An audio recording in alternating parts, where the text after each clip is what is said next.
Senhores telespectadores, visitamos hoje um dos lugares mais bonitos de todo o nosso país. Penacova.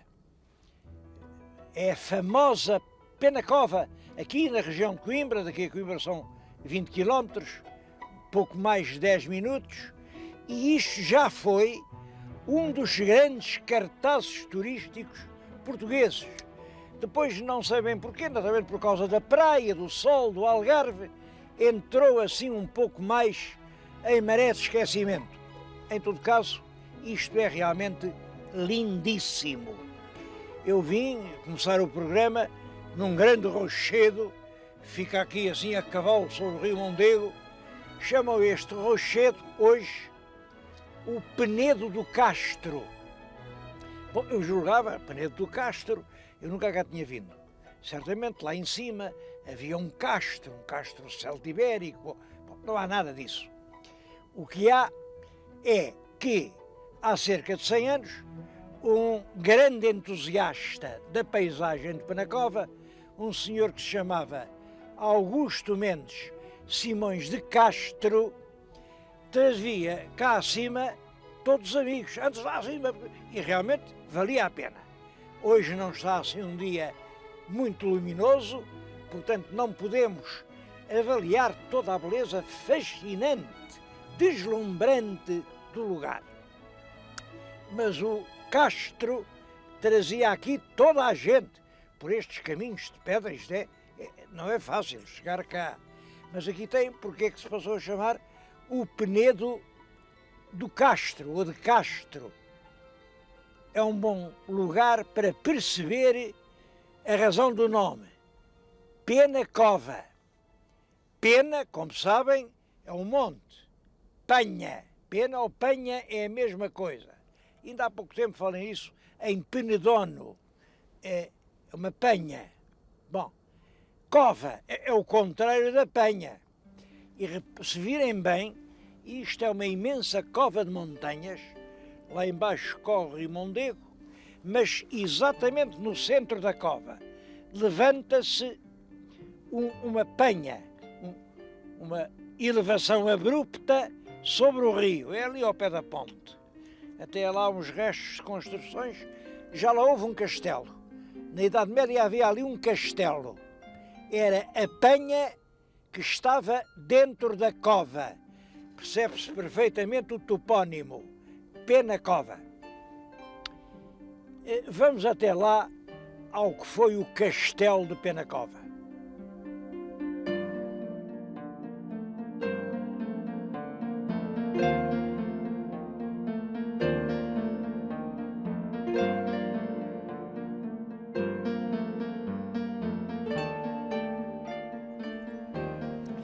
O castelo era aqui. Como estão a ver, já não resta absolutamente nada. Percebe-se a função importante que ele tinha, porque fica mesmo a pique sobre o rio. Olhem, este sítio aqui embaixo, este areal, ainda hoje se chama o sítio da Barca do Conselho. Era ali que um barco atravessava o rio e levava as pessoas de cá para lá. Pessoas e, sobretudo, mercadorias. A barca trazia de lá para cá o mato, a lenha, a carqueja que ia acender os fornos onde se cozia o pão de Coimbra, e trazia de Coimbra o sal, os artigos da mercearia. Bem, atravessava aqui o rio Mondego. O castelo, talvez do século IX, há quem diga que mais antigo, não se sabe ao certo, deixou de ter nenhuma função defensiva, não servia para nada, portanto foi caindo, e onde tinha sido uma fortaleza apareceu uma ermida. A ermida está hoje ali, enfim, é o que resta dela, está apertada entre dois edifícios também em ruínas, que eram um preventório. Aquilo é uma coisa já do nosso século, ali dos anos 20, 30, liga-se aquilo ao Dr. Bissaia Barreto. Foi ele quem mandou fazer um preventório para os filhos das pessoas que estavam tuberculosas. Bom, também depois passou, com os antibióticos, a tuberculose deixou de ser um flagelo horrível, o preventório fechou, foi entregue à misericórdia, porque ele, aliás, quando foi construído já foi a meias com a misericórdia, e agora também estava há anos fechado, não servia para nada. Como vê, estão em obras, vão fazer finalmente um hotel, um belo hotel, vai ter 38 quartos, não é um hotel de luxo, mas é um hotel que torna finalmente possível as pessoas virem gozar este espantoso panorama que é o Vale do Rio Mondego. Nós vamos até lá abaixo ao vale ver a barca do concelho.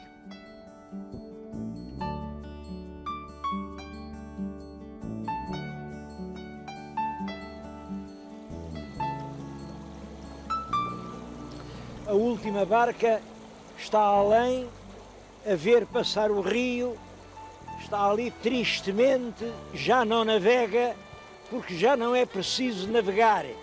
Agora passa-se o rio sobre as pontes. O que outrora demorava horas, agora acontece em segundos.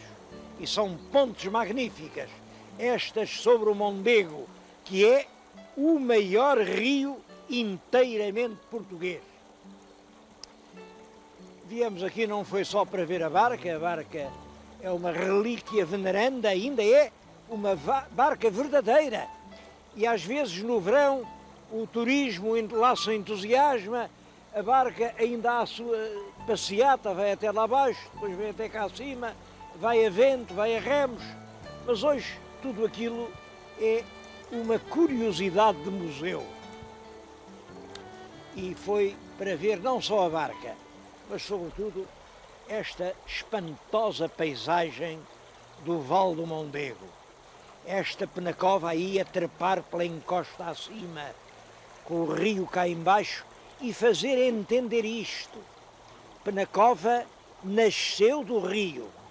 Era aqui que a barca atravessava, o que significa que havia estrada até à barca, e havia estrada da barca para lá, e daquele lado nasceu uma povoação. A raiz de Penacova é este rio Mondego. Eu venho aqui, como veem, isto é muito, muito, muito bonito. Eu pergunto se estaremos a fazer desta beleza natural todo o aproveitamento turístico que ele merece.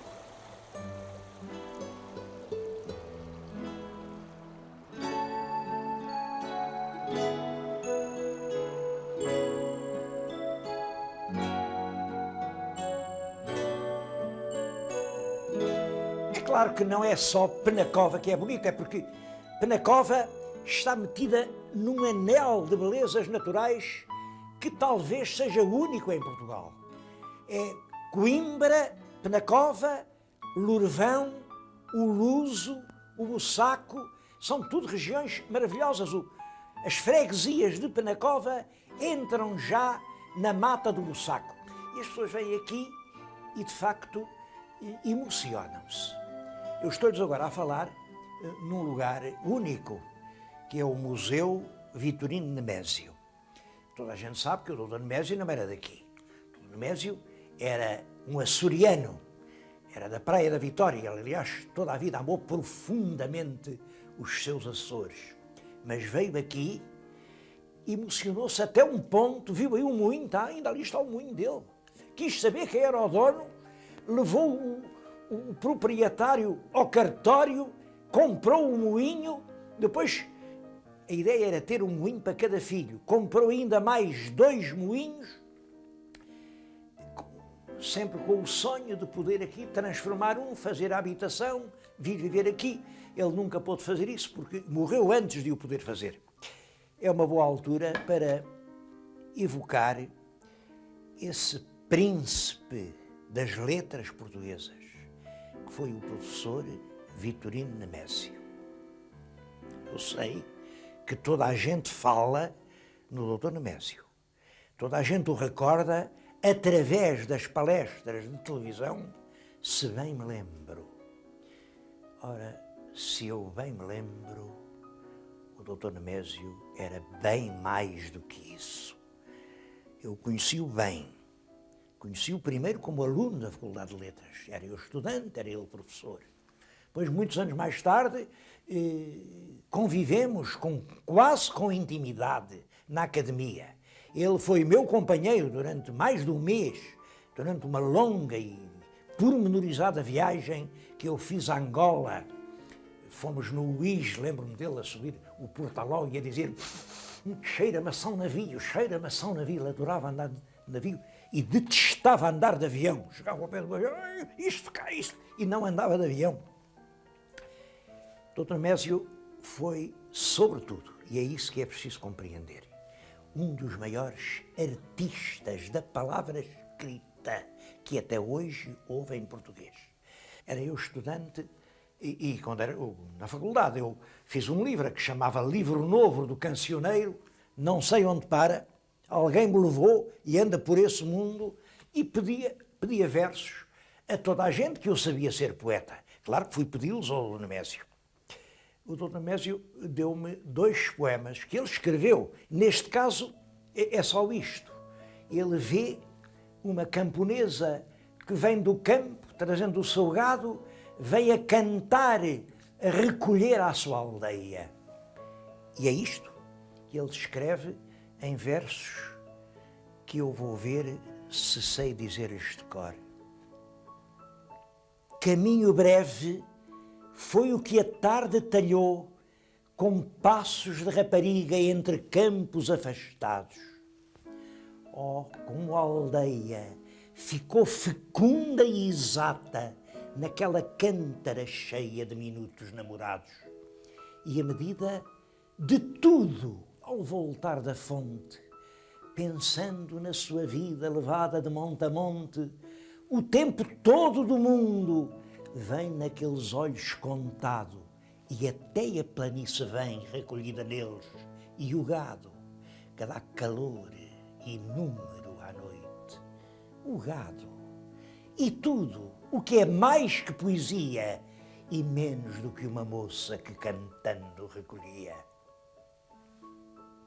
Digam-me se é possível pôr mais beleza nos olhos de uma simples pastorinha que recolhe a sua aldeia à hora do pôr do sol.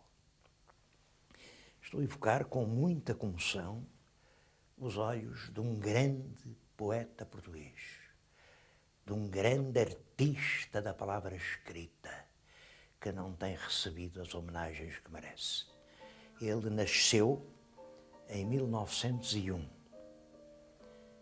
Vai para o ano fazer 100 anos. Aqui, Penacova, só porque ele comprou aqui um moinho, já preparou um centenário. Vamos a ver que festa vai fazer o nosso país onde ele fez mais que ter um moinho, passou a sua vida inteira.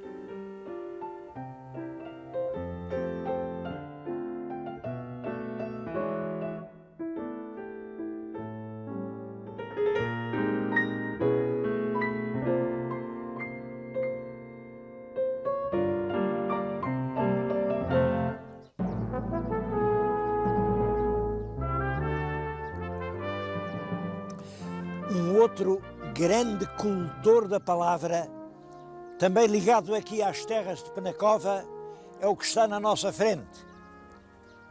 O Presidente da República, António José de Almeida. Nasceu aqui muito perto, numa pequena aldeia no Val da Vinha. Ainda hoje lá está a casa em que ele nasceu. E tem uma parte decisiva na propaganda republicana, exatamente pela forma apaixonada, ardente, com que ele dominava a palavra. Nos comícios republicanos juntavam-se multidões para ouvir a palavra do mais popular tribuno da causa republicana em Portugal. Foi isso que o levou à presidência da República e foi o único presidente que na Primeira República conseguiu completar os 4 anos do seu mandato.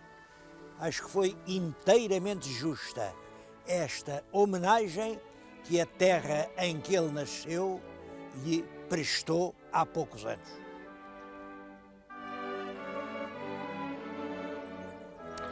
Eu penso que o Dr. António José de Almeida teve aquela gloriosa carreira política, sobretudo por falar tão bem o português. E isso é uma característica realmente dele, mas um pouco de toda esta região. Aqui as pessoas falam um português impecável, falam bem, a gente dialoga com pobres camponeses e têm uma locução, uma pronúncia correta. De onde é que isso vem? Eu julgo, é uma hipótese, que isso está relacionado com a antiquíssima ação exercida aqui pelo clero, pelos monges, que do alto do púlpito, exercendo realmente a oratória sacra, nos sermões da Quaresma ao longo do ano, ensinava o povo a falar. O meu telespectador já viu, está diante de nós uma mole de um grande edifício. É o mosteiro de Lourvão. Ora bem, aquele mosteiro, era o mosteiro de beneditinos, vem do tempo dos visigodos.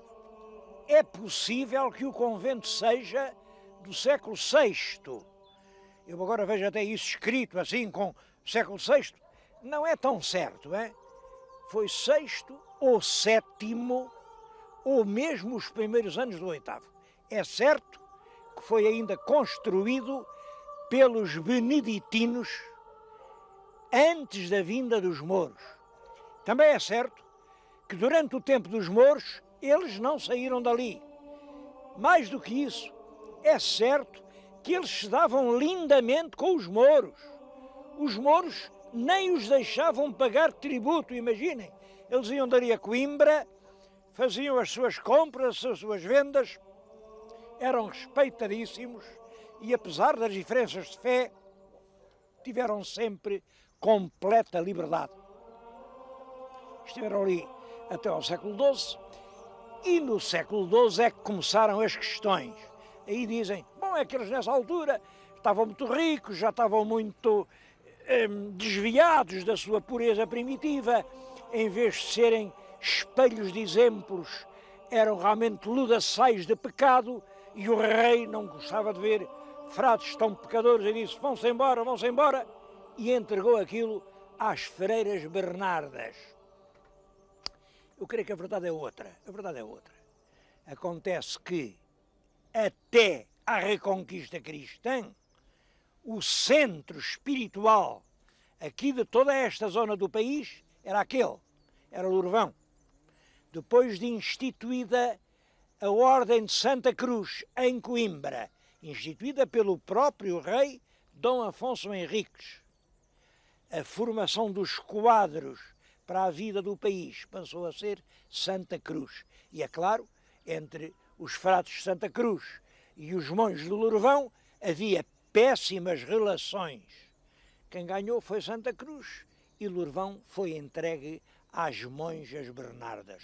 De qualquer maneira, estes frades de Lourvão, a seguir os frades de Santa Cruz, depois toda a ação paroquial, são 1500 anos de educação popular. E aí está, se não me engano, a explicação desta frase que toda a gente diz. Em parte nenhuma do país se fala tão bem o português como na região de Coimbra. Mas ficaram outros vestígios, e bem curiosos, do mosteiro de Lourvão. Ainda hoje existem os fornos onde se cozeu a cal do primitivo mosteiro.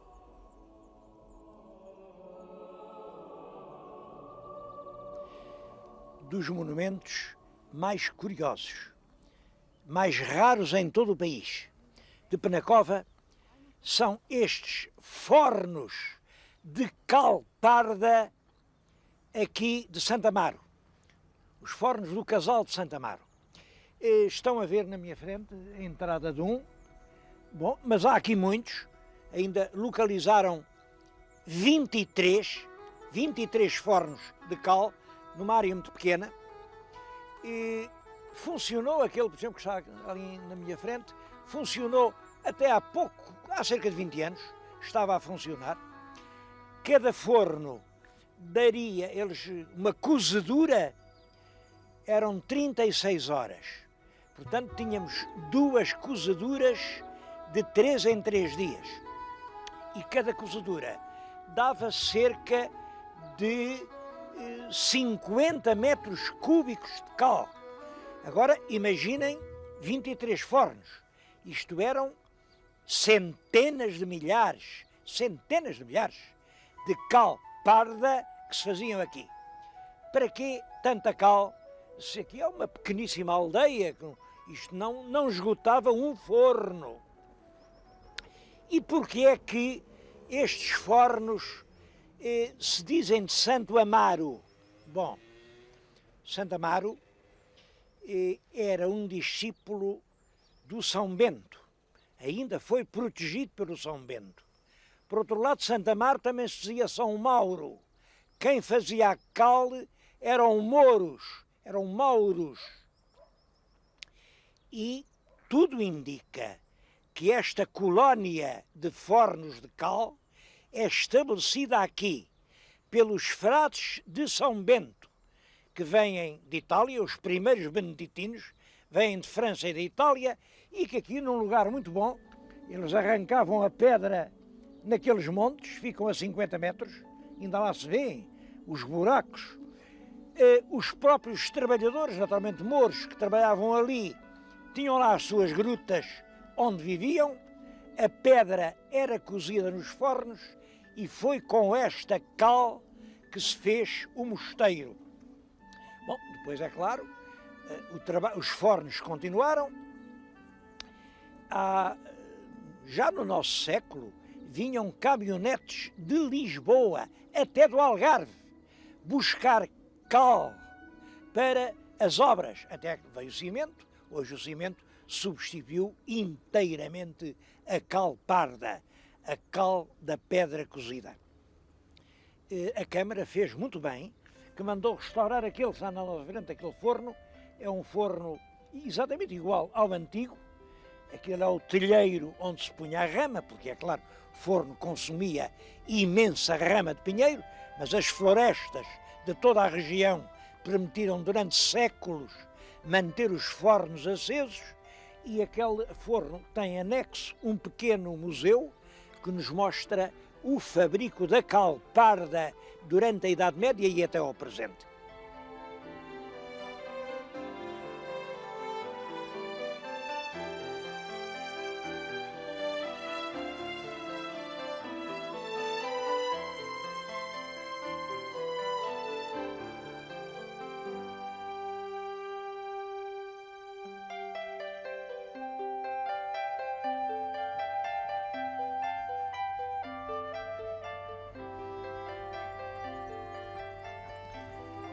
Um dos lugares mais poéticos e mais evocadores de Penacova é este em que agora nos encontramos.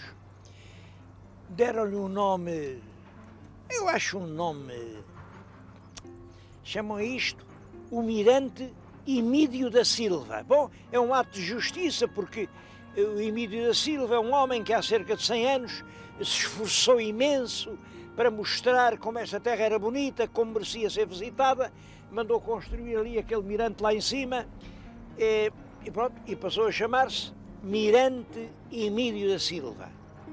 E deixou de se chamar o Penedo da Moura, porque era o nome que tinha antes disso. Penedo da Moura, porque aqui anda uma moura encantada. É uma moura, dizem, que quem a vê, à primeira vista, parece que é assim uma cobra com duas cabeças, e até são umas grandes cabeças, e as pessoas fogem da cobra. Mas a cobra espera que venha de longe alguém que a olhe bem nos olhos e que a entenda, e que compreenda que aquelas duas cabeças é a cabeça da pena e é a cabeça da cobra, a cabeça destas montanhas rochosas, coroadas de nuvens, e a outra cabeça, a cabeça verde lá embaixo do rio das águas do Mondego, que vão mansamente e até ao mar não param. Quem vier e entender isso, consegue acabar com o encantamento da cobra. Esta história, que se contava há muito tempo, agora já ninguém a conta, eu penso que isto aqui está realmente uma espécie de parábola do futuro de Penacova. É de facto uma terra de um encanto secreto, reservado, um encanto só para quem seja capaz de o entender. Quem vier de longe, é possível que o tal príncipe encantado que a vem desencantar seja o turista de amanhã. Quem descobrir o encanto desta terra pode fazer dela um dos principais destinos turísticos do nosso país.